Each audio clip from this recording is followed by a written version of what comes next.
Welcome, ladies and gentlemen. Thank you very much for choosing this channel. A few days ago, Prime Minister of Haiti paid a visit to Kenya and he talked with the current president, that is Dr. William Samoei Ruto.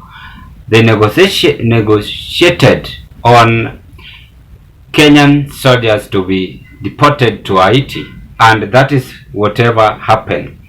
According to Musalia Mudavadi's Office of Communication, Mudavadi is saying, let me just read whatever came from the Office of Prime Cabinet Secretary. This morning I received on Alex Richard, Secretary General of the Council of Ministers of Republic of Haiti. During our meeting, on Richard briefed me on the security situation in Haiti. We exchanged views on the ongoing efforts to deploy the Multinational Security Support (MSS) initiative that aims of restoring peace and security in Haiti. I'm with the in line with the United Nations Security Council Resolution 2699 of October 2023. I assured him of Kenyan solidarity with the Haitians now facing unprecedented levels of violence and activities from the armed gangs. I further reiterated our steadfast commitment to supporting the MSS mission.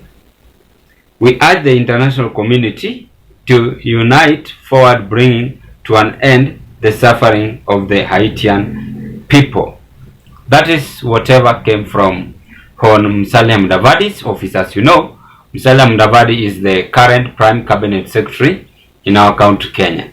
And what is now happening is that immediately when the Haiti Prime Minister came to visit to our country, Kenya, the gang on its side gave him a warning, and this is whatever they said. Haiti gang seizes airport, police station and government agencies after PM Ariel Henry flies to meet Ruto. Ruto warns him not to return from Kenya. That is whatever happened. So now, what is really going on? It means that these people, they are targeting our police officers. And the real reality is that our police officers, immediately they will land to Haiti, will mark the end of their life. As much as our president is trying to deploy them to Haiti, and that is why court even suspended this. Now look whatever is now taking place. They have given even the Prime Minister, their own leader, a warning that in any case he will be seen with the President, Ruto.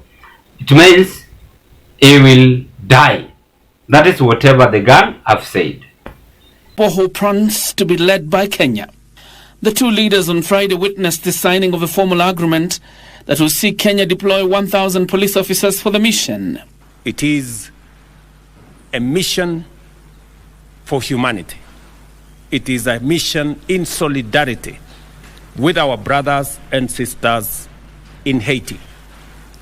We, as Kenya, together with our brothers and sisters from different countries who have graciously accepted to be part of this mission, to contribute police officers, to contribute equipment, to contribute other facilities, including financial resources, are responding to the cry of children who want to go to school, of women who want to go to hospital and find medicine.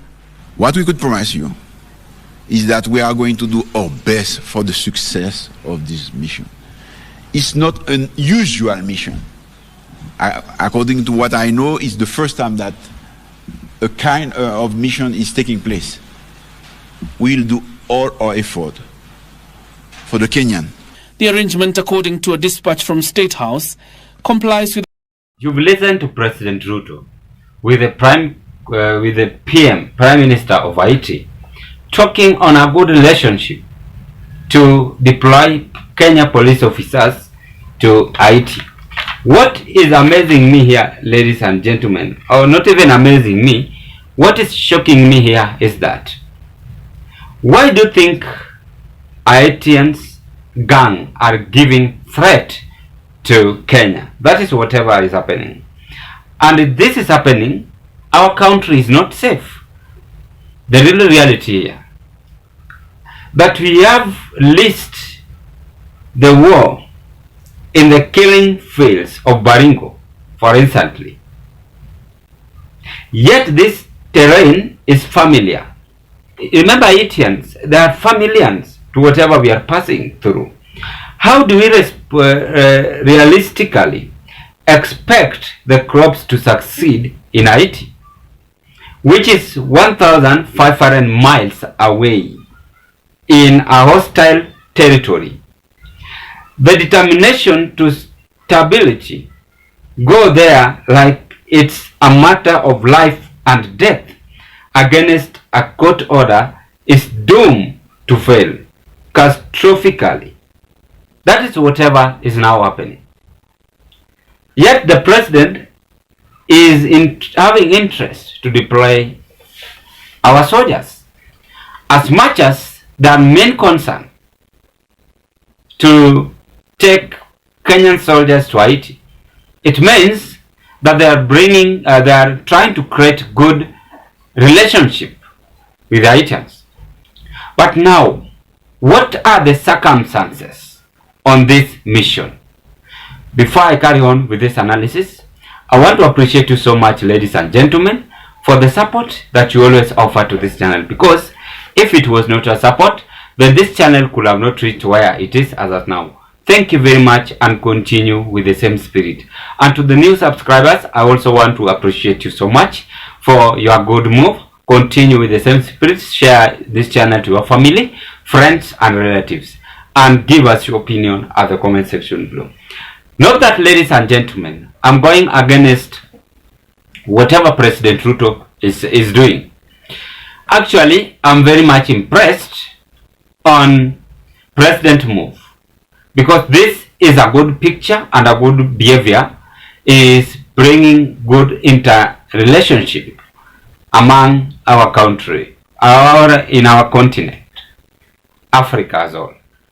Now, the circumstances on this move, they want to give Kenya a warning that in any case police officers are going to be deployed by the head of state to Haiti. It means that they are not going to survive. That is the first move. They are telling the Prime Minister to just stay in Kenya, asirudi huko. Kwa nini asirudi huko? Because he had made a good relationship with President Ruto on now giving a warning, a kind of ultimatum, that yeye abaki huko Kenya, asirudi, kwa sababu wameona is having that plan to deploy Kenyan soldiers to go and attack them. So the president or head of state gave 1,000 police officers in Haiti, and that is whatever is now happening.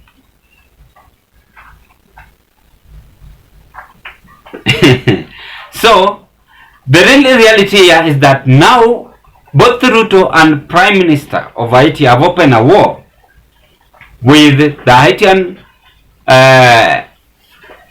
gang, that they will no longer have a good relationship among themselves. But how can they solve this problem? Remember, these are bandits. If you take Kenyan soldiers to go and fight bandits, what do you expect? You expect death.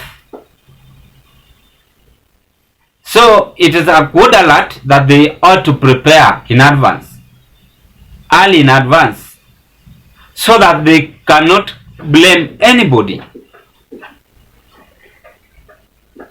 Now, when it's come to the president's life, this is a very, very dangerous move. As the gang issuing threats that immediately when Prime Minister will land into the airport, if he will go back to Kenya and talk with President Ruto, then it will mark the end of his life. It means these people are still ready for war and they are still continuing to fight. Kuna zingine wewe kama rais unasema wenyewe tumeshindwa, we cannot risk our life. As much as you are going to deploy 1,000 police officers, the bandit in Baringo ni kali sana, hata ni the same na Haiti. The bandit in Somali, in Turkana, ni kali sana. So we had the president just to deal with the current bandit situation we have in our country first. Hata kama ni kutengeneza jina, you cannot just get out from your house without cleaning, bila kutandika hata kitanda. Is it possible? But now Kenya Kwanza administration is seeing these warnings. They assume that these are normal things. Let's wait and see whatever is going to happen. But it's very unfortunate. Our county is also becoming at risk. You don't know whether these people will leave the Kenyan soldiers on the other side of Haiti and come and attack the people in our country. So it is a little bit challenging. And that is whatever is now happening. They have issued warning to their Prime Minister and to Kenya as all, that if you again visit President Ruto, it will mark the end of your life. Bye bye, ladies and gentlemen, and this marks the end of our analysis. Meanwhile, what are your take on this move?